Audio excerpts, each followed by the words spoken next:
Jamaica's University Hospital, UHWI, is at the center of a huge financial and political storm, and it just got worse. At the latest PAC meeting, there was a bombshell revelation. UHWI owes the government 40 billion Jamaican dollars. That's not a typo. 40 billion Jamaican dollars. And when you combine that with the alleged misuse of tax exemptions, the UHWI scandal has shaken trust and raised even more questions for Jamaica politics to deal with. In this video, we're diving into the drama at the heart of Jamaica politics, affecting not just UHWI, but also JACDEN and PNP MP, Dennis Gordon. 40 billion? That is correct. 40 billion? No. Hearing that there was no TCC, it causes me to wonder if this is a loophole or a lacuna. Mr. Chairman, we may want to ask Custom, how is it that they would have accepted a third-party check or cash to pay for goods that is in the name of another customer? Mr. Chairman, something wrong. This week's PAC meeting revealed something significant. Not only did the University Hospital of the West Indies not have a full tax compliance certificate, TCC, it owes over 40 billion Jamaican dollars to Tax Administration Jamaica, TAJ, and other state agencies. That's an enormous figure, and combined with the TCC issue, it immediately triggered a critical question from committee members. Did UHWI's lack of a full tax compliance certificate created a situation that may have allowed companies, like JACDEN and others, to use UHWI's tax-exempt status? Take a listen. Mr. Hosing, can you say whether the University Hospital has an up-to-date tax compliance certificate? We have a tax compliance certificate that we are operating under now. Is it up-to-date? It expires on May 6th. It is, in terms of tax compliance, as I shared at the last meeting, that we are owing a significant amount of funds to the government. What is the figure that is owed by the hospital to the government of Jamaica? It is in excess of the amount owing to TAJ and other agencies is in excess of $40 billion. 40 billion? That is correct. 40 billion? B billion. 40 billion that is owed to TAJ. Can you say of the 40 billion, how much of that would represent deductions taken from employees' salaries for things like NHT, NIS that have not been paid over to the respective agencies? Just to clarify, Chair, yes, please. That the 40 billion include interest and penalties. So if you take out interest and penalties, what would that figure be? It was approximately $18 billion. 18 billion, the same as the tax package for this year. Over what period do you have an age of that debt? Meaning, how long has that debt been running for? I don't have the exact date, but it has been over several years. And the temporary, so you have always operated with what you call a temporary TCC. Is that correct? No, Mr. Chair. We were, as an entity, using the TCC as is in the Auditor General's report of the University Hospital private wing. And since January of this year, we have been importing items through the Ministry of Health. We recently received a temporary TCC because of the nature of our business and the urgency in terms of the medicines and so on that we need to import into the island and the speed at which we need to get it in. So how long has the hospital been operating without its own TCC? I don't have a date, Mr. Chair, but it has been for a long time. There are persons behind you who should be able to assist us with that question? The persons are here, but they too don't have the information as to when was the last time we had a TCC, and but it has been several years. Without a TCC, can the University Hospital of the West Indies import items on its own behalf? No, Mr. Chair. Okay, so it is very important to find out how long the university has been operating without the TCC. And my follow-up question is, given that you are unable to import items on your own behalf, would that give rise to the use of the tax-exempt status being provided to third-party companies to bring items in on behalf of the university hospital? No, it should not. It should not. Under no circumstances Okay. should the hospital use its tax exemption certificate to import items for any party, third party, even another ministry or anything.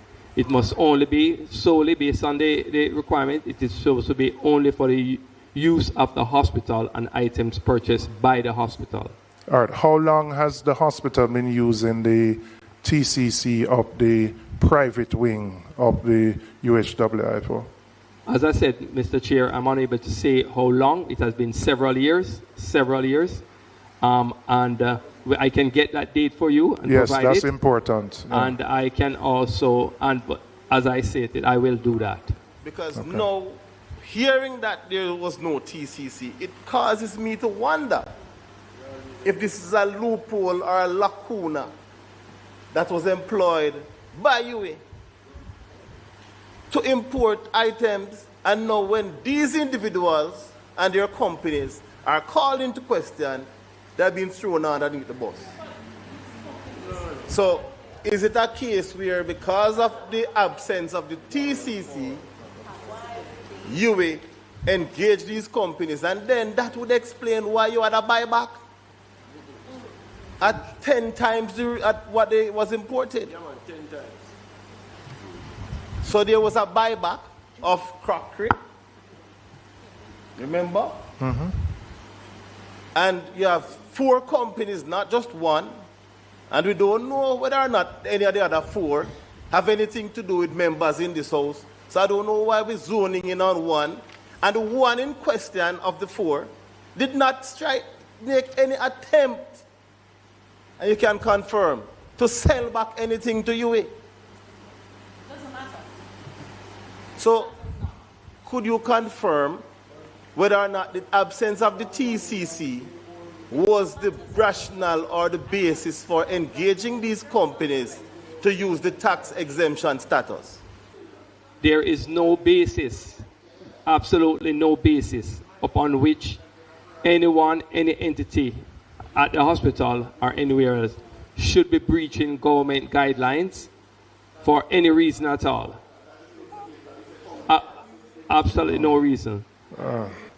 Members, let's speak on the mic. You remember at the beginning I indicated I understand the limitations that the acting CEO is in, and which is why we agreed at the beginning of the meeting that the substantive CEO and the previous CEO and the previous chairman would be brought here so that they can provide guidance and answers. We appreciate the corrective measures that are taking place, but there still needs to be accountability for what took place.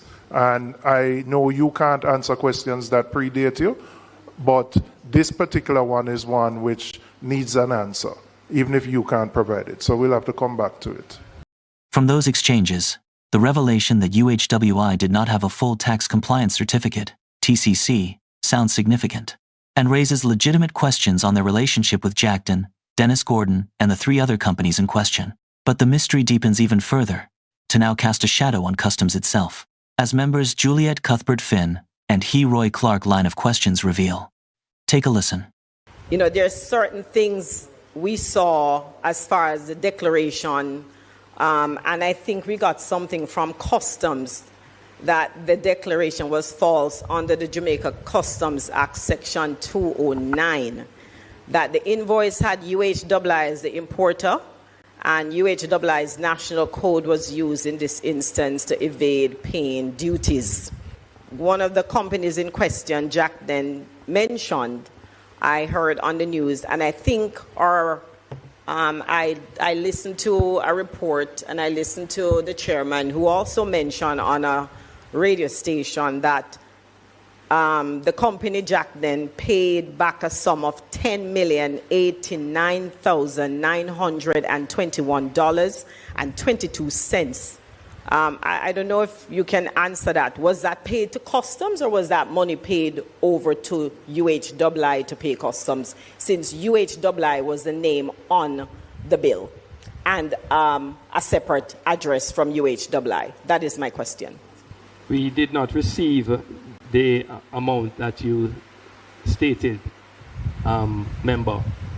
And in fact, customs have informed us that they received the amount, but it was not UHWI who paid the amount. Cousins, my question through you, sir, to the PS or the Mr.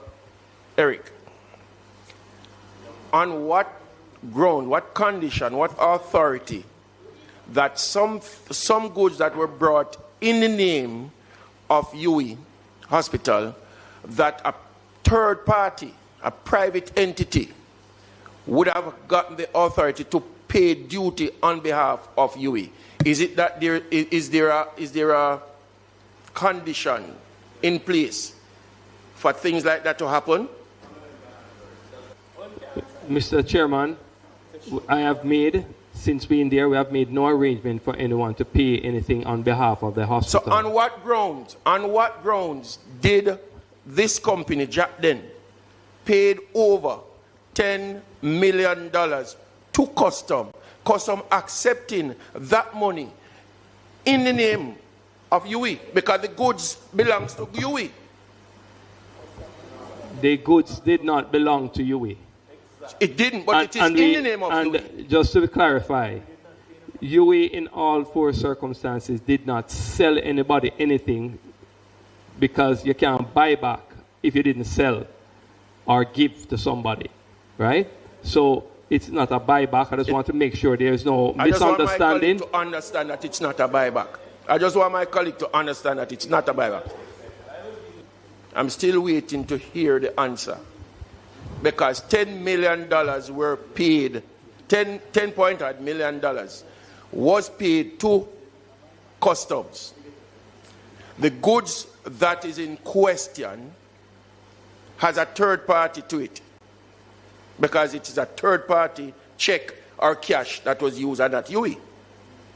How is it that that was done? I don't know. You'd have to speak to customs. We would have to get customs You'd here. have to So get we to can customs. ask, I don't know. through you, Mr. Chairman, we may want to ask custom, how is it that they would have accepted a third party check or cash to pay for goods that is in the name of another client, customer? The next thing, does UHWI has a custom broker on retention, or each time you have something imported, you just call willingly a custom broker? An established one is there? We have an established, because there's a procurement process to engage a custom broker. In this scenario, was it the UHWI custom broker that did the clearance of this particular? Based on the information provided to me by customs, and they share with me, no, it was not our customs broker. Mr. Chairman, something wrong. Well, you are here for the first time. There are many things wrong, and that is why we have asked persons who would have been here before to appear before us, so that we can get answers to some of these questions. There are many things wrong. There are many things egregious. There are many things that can't be explained. I am not going to just accept. I accept the work being done to correct, and we accept that. But there has to be accountability for what took place, and understanding the limitations of the current team. That's why we have asked the previous teams who would have been party to these happenings, so to speak, to come before us to provide explanations. This PAC session seems to have provided more questions than answers. And as the chairman concluded in this section, there seems to be many things wrong. So, it doesn't feel like Jamaica is much closer to getting all the key questions answered. It seems this UHWI, JACDEN, and Dennis Gordon scandal has some ways to go before the chapter is closed. At the end of the day, $40 billion in unpaid obligations isn't small change. To put that into context, the total value of the new revenue measures, meaning new taxes, proposed by the government for the 2026-27 fiscal year, is is 29.4 billion Jamaican dollars. The amount UHWI owes easily covers that, meaning it could have made a tangible difference to the Jamaican taxpayers. Will this story become clearer soon? Everyone sure hopes so. But if this PAC session is anything to go by, there is still a very long way to go before everything is clear and UHWI can close this sorry chapter. If you found this deep dive into the UHWI scandal insightful, subscribe for more videos and debate on Jamaica politics and development.